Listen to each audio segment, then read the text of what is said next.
Today we're going to be unboxing and learning how to play World Traveler, Race Around the World. You can see it comes with a instructional guide, and we have money ranging from $5 up to $100. We have individual parts, up to six players, with a move dice and a money dice.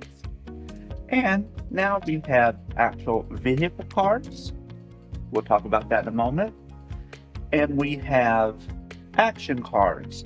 We have some for planes, action cards for cars, action cards for boats, and action cards for a bus. And we have our board.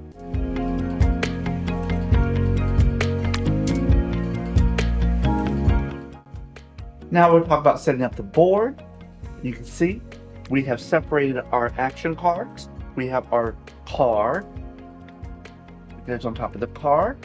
Then we have our bus. We put on top of the bus. We have our boats. And we have our planes. This represents the 4 different legs of the trip that you're going to be on. We've also separated our vehicle cards. We have our cars, bus, boats, and planes over here. And then we have our bank. You're going to be doing a 4-leg journey on this trip around the world. So the object is we're going to start with the airport, and you can see we have a 4-player game going here. We have our move dice, which is blue, and our money dice, which is how we earn money, which is green, that we're going to be using throughout the game.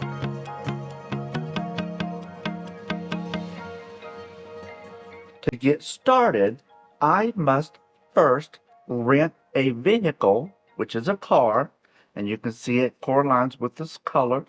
The car is going to be along the green route. So the vehicle I want to rent, I'm going to take a look at here.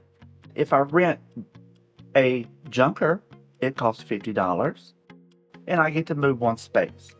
I can go all the way up to a convertible for $350, and I move 7 spaces. You start out with $400 apiece. So I'm going to rent this convertible, which is going to cost me $350. I get to move 7 spaces to start. 1, 2, 3, 4, 5, 6, and 7. That's how I start, and this card is mine throughout the duration of this leg of the trip.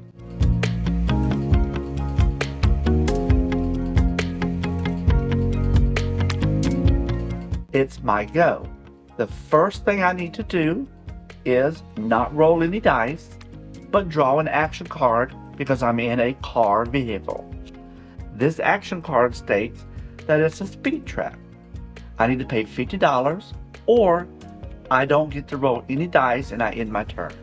I only have $50 left out of my $400, so I'm going to decide to go ahead and pay this and give them my $50. And I get to now roll both of my dice.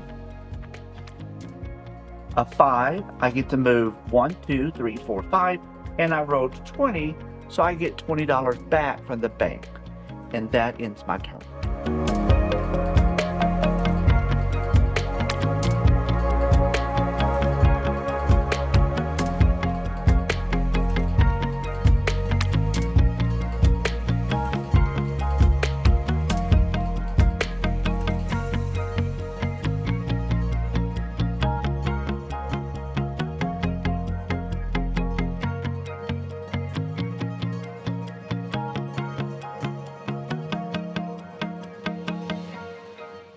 So it is now my turn again, and before I roll the dice, I have to do my action card. This one says there's a severe storm and I need to pull over until it passes. I have to end my turn. I don't get to roll any dice. I don't get to roll the money dice. I just have to stop. Basically, that's almost like lose a turn. So then it's the next person's turn. And this person, again, they have to draw an action card of the vehicle that they're in, which we're still in the cars. And this one says speed limit 75 miles per hour. Speed limit increased, so I get to move forward 1 space.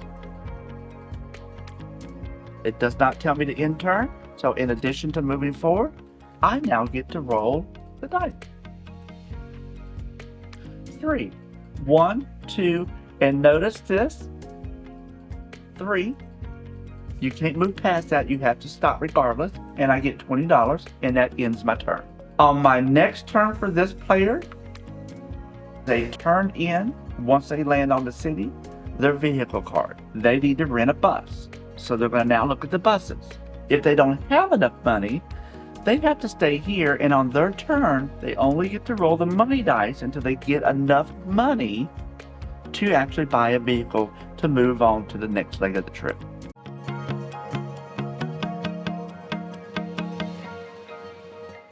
It's Green's turn. Green is already approaching the finish line here, but they still have to do their action card, and their action cards. Your plane may be old, but it's fast. Whoever is flying the Junker plane can move forward 2 spaces. So nobody is flying the Junker plane, so nobody gets to move forward in that scenario. So what we're going to do is Green will go ahead and do the roll, and they roll a 6 and a 10. So the 6 is what's going to happen is 1, 2. They come in for a landing. That's exactly 1 space, and they are the winner of World Traveler.